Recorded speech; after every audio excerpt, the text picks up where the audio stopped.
ഈ channel subscribe ചെയ്ത് bell button click ചെയ്യൂ. ഗൂഗിൾ മാപ്പ് ആപ്ലിക്കേഷൻ ഡ്രൈവേഴ്സ് ആയിരിക്കും ഏറ്റവും കൂടുതലായിട്ട് ഈ ഒരു ആപ്ലിക്കേഷൻ യൂസ് ചെയ്യുന്നത്. അവർക്ക് തന്നെയാണ് ഏറ്റവും കൂടുതൽ ഈ ഒരു ആപ്ലിക്കേഷൻ ഉപകാരപ്പെടുന്നത്. നമ്മളൊരു യാത്ര തിരിക്കുന്ന സമയത്ത് നമുക്കും കൂടുതലായിട്ട് ഉപകാരപ്പെടുന്ന ഒരേ ഒരു ആപ്ലിക്കേഷനാണ് ഗൂഗിൾ മാപ്പ്. ഫോണിനകത്ത് ഈ ഒരു ആപ്ലിക്കേഷൻ ഉണ്ടായിട്ടും ഇതുവരെയായിട്ട് ഓപ്പൺ ചെയ്യാത്ത പലരും നമ്മുടെ ഇടയിലുണ്ടാവാം.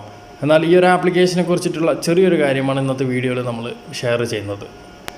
ഗൂഗിൾ മാപ്പ് ഓപ്പൺ ചെയ്തിട്ട് മുകളിൽ വലതുവശത്തായിട്ട് കാണുന്ന നമ്മുടെ പ്രൊഫൈൽ ഐക്കൺ ഒന്ന് ക്ലിക്ക് ചെയ്യാം. ഇതിൽ താഴെ കുറേ ഓപ്ഷൻസ് ഉണ്ട്. ഇതിൻ്റെ ഡീറ്റെയിൽ വീഡിയോ വേണമെന്നുണ്ടെങ്കിൽ നിങ്ങളൊന്ന് കമൻറ്റ് ചെയ്യുക. ഞാൻ ഡീറ്റെയിൽ ആയിട്ട് ഉടൻ തന്നെ ചെയ്യുന്നതായിരിക്കും.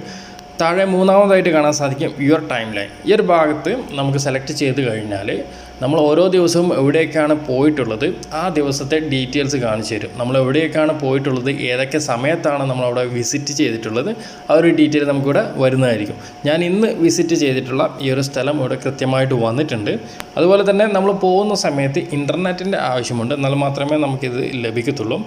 ഇവിടെ താഴെയായിട്ട് കാണാൻ സാധിക്കും ഇന്ന് വിസിറ്റ് ചെയ്തിട്ടുള്ള ഈ ഒരു പ്ലേസിന് നേരെയായിട്ട് വലതുവശത്ത് 3 ഡോട്ടും കാണാൻ സാധിക്കും. ഈ ഒരു 3 ഡോട്ട് നമ്മൾ ക്ലിക്ക് ചെയ്ത് കഴിഞ്ഞാൽ നമുക്ക് വേണമെന്നുണ്ടെങ്കിൽ ഈ ഒരു പ്ലേസ് നമുക്ക് ഇവിടുന്ന് റിമൂവ് ചെയ്യാം, ഡിലീറ്റ് ചെയ്യാൻ സാധിക്കും. താഴെയായിട്ട് നമുക്ക് കാണാൻ സാധിക്കും സി ഡീറ്റെയിൽ. ആ ഒരു ഭാഗം സെലക്ട് ചെയ്ത് കഴിഞ്ഞാൽ നമ്മളിന്ന് വിസിറ്റ് ചെയ്തിട്ടുള്ള ആ ഒരു സ്ഥലത്തിന് താഴെയായിട്ട് നമുക്ക് കാണാൻ സാധിക്കും അതിൻ്റെ ഫോട്ടോ കാര്യങ്ങളൊക്കെ വന്നിട്ട് നമ്മൾ വിസിറ്റ് ചെയ്തിട്ടുള്ള ആ ഒരു ലൊക്കേഷനിൽ ഓൾറെഡി കുറച്ച് ഫോട്ടോസ് ഉള്ളത് കാരണം തന്നെ അതിൻ്റെ ഡീറ്റെയിൽസൊക്കെ ഇവിടെ വന്നിട്ടുണ്ട്. നമുക്ക് പിറകിലേക്ക് പോവാം. ഇനി നിങ്ങൾക്ക് ഇന്നത്തേതല്ല മുമ്പുള്ള ദിവസങ്ങളുടെ ഡീറ്റെയിൽസ് നിങ്ങൾക്ക് കാണണമെന്നുണ്ടെങ്കിൽ ടുഡേ എന്നുള്ള ഈ ഒരു ഭാഗം ഒന്ന് സെലക്ട് ചെയ്യുക. അവിടെ നമുക്കൊരു കലണ്ടർ വരുന്നതായിരിക്കും. ഏതൊക്കെ മാസമാണ് നിങ്ങൾക്ക് സെലക്ട് ചെയ്യേണ്ടത്, ഏതൊക്കെ മാസത്തെ ഡീറ്റെയിൽസാണ് നിങ്ങൾക്ക് കാണേണ്ടത്, ആ ഒരു മാസം ഒന്ന് സെലക്ട് ചെയ്യുക. അതിനുശേഷം ഏതെങ്കിലും ഒരു ഡേറ്റ് ഒന്ന് സെലക്ട് ചെയ്ത് കൊടുക്കുക. ഇവിടെ സെപ്റ്റംബർ 22 ഞാൻ കൊടുത്തിട്ടുണ്ട്. ആ സെപ്റ്റംബർ 22 ഞാൻ വിസിറ്റ് ചെയ്തിട്ടുള്ള എല്ലാ സ്ഥലങ്ങളും ഇവിടെ കാണിച്ച് തന്നിട്ടുണ്ട്. ഇനി നിങ്ങൾക്ക് ഈ ഒരു പ്ലേസ് വേണമെന്നുണ്ടെങ്കിൽ എഡിറ്റ് ചെയ്യാൻ സാധിക്കും. എഡിറ്റ് ചെയ്യാനായിട്ട് നമ്മൾ സെലക്ട് ചെയ്തിട്ടുള്ള ആ ഒരു സ്ഥലത്തിന് നേരെ മുകളിലായിട്ട് നമുക്ക് 3 ഡോട്ട് കാണാൻ സാധിക്കും. ആ ഒരു 3 ഡോട്ട് സെലക്ട് ചെയ്തിട്ട് എഡിറ്റ് എന്നുള്ളൊരു ഓപ്ഷൻ നമ്മൾ കൊടുത്തു കഴിഞ്ഞാൽ നമുക്ക് ആ ലൊക്കേഷൻ്റെ ഡീറ്റെയിൽസ് ഇവിടെ വരുന്നതായിരിക്കും. അതുപോലെ തന്നെ നമുക്ക് താഴെയായിട്ട് എഡിറ്റൊക്കെ ചെയ്യാനുള്ളൊരു ഓപ്ഷനൊക്കെ അവൈലബിൾ ആണ്. ഇതൊക്കെ വേണമെന്നുണ്ടെങ്കിൽ നിങ്ങളൊന്ന് സെലക്ട് ചെയ്യാം. അപ്പോൾ ഇങ്ങനെയാണ് നമ്മൾ പോയിട്ടുള്ള ലൊക്കേഷനുകൾ നമുക്ക് കണ്ടുപിടിക്കാൻ സാധിക്കുന്നത്. ഗൂഗിൾ മാപ്പിലെ ചെറിയൊരു അറിവാണ്, അറിയാത്തവരുണ്ടാവാം, അവരിലേക്കൊന്ന് ഷെയർ ചെയ്ത് നോക്കുക. ഇനി നമുക്ക് മറ്റൊരു ആപ്ലിക്കേഷൻ കൂടി ഒന്ന് പരിചയപ്പെടാം. ഇതാണ് ആ ഒരു ആപ്ലിക്കേഷൻ. നമ്മുടെ ഫോണിനകത്ത് പലതരത്തിലുള്ള സീക്രട്ട് കോഡുകളും ഉണ്ട്.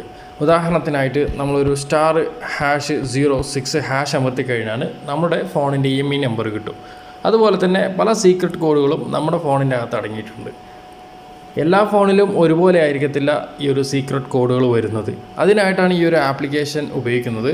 എല്ലാവർക്കും ഈ ഒരു ആപ്ലിക്കേഷൻ ഉപകാരപ്പെടണമെന്നില്ല. നിങ്ങളുടെ അറിവിലേക്ക് വേണ്ടി മാത്രമാണ് ഞാൻ ഈ ഒരു ആപ്ലിക്കേഷൻ പരിചയപ്പെടുത്തുന്നത്. ഈ ഒരു ആപ്ലിക്കേഷൻ ഓപ്പൺ ചെയ്ത് കഴിഞ്ഞാൽ നമുക്ക് ഇവിടെ താഴെ ഇൻ്റർഫേസിൽ കാണാൻ സാധിക്കും സ്റ്റാർട്ട്. ഈ ഒരു ഭാഗം ഒന്ന് സെലക്ട് ചെയ്യാം. ഇതിൽ നമുക്ക് കുറേ ഓപ്ഷൻസ് ഇവിടെ അവൈലബിൾ ആണ്. Secret codes, mobile tricks, tips for Android, പലതരത്തിലുള്ള. നമുക്കിവിടെ ആവശ്യമുള്ളത് സീക്രട്ട് കോഡ്സ് ആണ്. മുകളിലായിട്ട് തന്നെ കാണാൻ സാധിക്കും സീക്രട്ട് കോഡ്സ് നമ്മൾ സെലക്ട് ചെയ്യുക. ഇവിടെ പല ബ്രാൻഡുകളും നമുക്കിവിടെ വന്നിട്ടുണ്ട്. ഹുവാവെ നമ്മൾ സെലക്ട് ചെയ്ത സമയത്ത് ഹുവാവയുടെ സീക്രട്ട് കോഡ്സുകൾ നിങ്ങൾക്കിവിടെ കാണാൻ സാധിക്കും. ഓരോ കോഡ്സുകളും നമുക്കിവിടെ കൊടുത്തിട്ടുണ്ട്. ഒരിക്കലും നിങ്ങൾ ഇതിൻ്റെ അകത്ത് കാണുന്ന എല്ലാ കോഡുകളും തന്നെ നമുക്ക് പരിചയമില്ലാത്ത കോഡുകളൊന്നും തന്നെ ഉപയോഗിക്കാതിരിക്കുക. അതൊക്കെ ഫോണിന് ഡാമേജ് വരാനോ ഫോൺ റീസ്റ്റോർ ചെയ്യാനൊക്കെ സാധ്യതയുണ്ട്. അപ്പോൾ നമുക്ക് കോമൺ ആയിട്ട് അറിയുന്ന കുറച്ച് കാര്യങ്ങൾ EMI നമ്പറൊക്കെ വേണമെന്നുണ്ടെങ്കിൽ അതൊക്കെ നമുക്ക് ഡയൽ ചെയ്യാം. മുകളിലായിട്ട് തന്നെ അതൊക്കെ കൊടുത്തിട്ടുണ്ട്. ഇനി കോഡുകൾ നമുക്ക് ഇവിടെ നിന്ന് കോപ്പി ചെയ്യാം. ഈ ഒരു ഫോൺ ഐക്കണിൽ ക്ലിക്ക് ചെയ്ത് കഴിഞ്ഞാൽ നമുക്കത് കോപ്പി ചെയ്യാം. അതുപോലെ ഷെയർ ചെയ്യാനുള്ള ഓപ്ഷനും കാര്യങ്ങളൊക്കെ ഉണ്ട്. അപ്പോൾ ഇതൊക്കെ നിങ്ങൾക്ക് ആവശ്യമുണ്ടെങ്കിൽ ഒന്ന് നോക്കുക. അടുത്തതായിട്ട് ഒരു ഓപ്ഷനിലേക്ക് പോവാം, മൊബൈൽ ട്രിക്സ്. ഈ ഒരു ഭാഗം ഒന്ന് ഓപ്പൺ ചെയ്യാണ്. ഇതിൽ നമുക്ക് കുറേ ട്രിക്സുകൾ കൊടുത്തിട്ടുണ്ട്. അതായത് ഫയൽ റിക്കവറി ചെയ്യാനുള്ള ഓപ്ഷൻ കൊടുത്തിട്ടുണ്ട്, വൈഫൈ ഹോട്ട്സ്പോട്ട്, അതുപോലെ തന്നെ വൈഫൈയുടെ പാസ്വേഡ് എങ്ങനെയാണ് കാണുക, എങ്ങനെയാണ് സ്ക്രീൻഷോട്ട് എടുക്കുക, അത്തരത്തിലുള്ള നമ്മുടെ ഫോണിനകത്ത് ഉപയോഗിക്കുന്ന പല ട്രിക്കുകളും ഇവിടെ കൊടുത്തിട്ടുണ്ട്. ഉദാഹരണത്തിനായിട്ട് ഞാനിവിടെ ഇംപ്രൂവ് ബാറ്ററി എന്ന ഭാഗം സെലക്ട് ചെയ്യുകയാണ്. ബാറ്ററി ലോങ് ലൈഫ് കിട്ടാൻ വേണ്ടിയിട്ടുള്ള ട്രിക്കാണ് ഇവിടെ കൊടുത്തിട്ടുള്ളത്. ബാറ്ററി പെട്ടെന്ന് തന്നെ ചാർജ് തീരാതിരിക്കാൻ വേണ്ടിയിട്ട് ഇവിടെ കൊടുത്തിട്ടുണ്ട് റെഡ്യൂസ് സ്ക്രീൻ ബ്രൈറ്റ് ലൈറ്റ്. അതുപോലെ തന്നെ നമ്മൾ ലൈവായിട്ടുള്ള വാൾപേപ്പർ യൂസ് ചെയ്യാൻ പറ്റില്ല, ബ്ലാക്ക് വാൾപേപ്പർ മാത്രമേ യൂസ് ചെയ്യാൻ പറ്റൂ. അത്തരത്തിലുള്ള കുറേ കാര്യങ്ങൾ ഇവിടെ കൊടുത്തിട്ടുണ്ട്. അതൊക്കെ നിങ്ങൾക്ക് യൂസ് ആയിട്ടുള്ളൊരു കാര്യം തന്നെയായിരിക്കും. ആപ്ലിക്കേഷൻ്റെ അകത്ത് കുറേ ഓപ്ഷൻസ് ഉണ്ട്. അതൊക്കെ നിങ്ങൾക്ക് വേണമെന്നുണ്ടെങ്കിൽ ഒന്ന് സെലക്ട് ചെയ്ത് നോക്കുക. എന്തായാലും ഇന്നത്തെ വീഡിയോ നിങ്ങൾക്ക് ഇഷ്ടപ്പെടുമെന്ന് ഞാൻ കരുതുന്നു. ഇഷ്ടപ്പെട്ട് കഴിഞ്ഞാൽ നിങ്ങളുടെ സുഹൃത്തുക്കളിലേക്ക് ഒന്ന് ഷെയർ ചെയ്യാം. ഈ ഒരു ആപ്ലിക്കേഷൻ്റെ ലിങ്ക് വീഡിയോയുടെ താഴെ ഞാൻ ഡിസ്ക്രിപ്ഷനിൽ വെക്കുന്നുണ്ട്. അവിടെ നിന്ന് ഡൗൺലോഡ് ചെയ്തെടുക്കാം. അവിടുത്തെ ഒരു വീഡിയോ ആയിട്ട് നമുക്ക് വീണ്ടും കാണാം. Okay friends, by.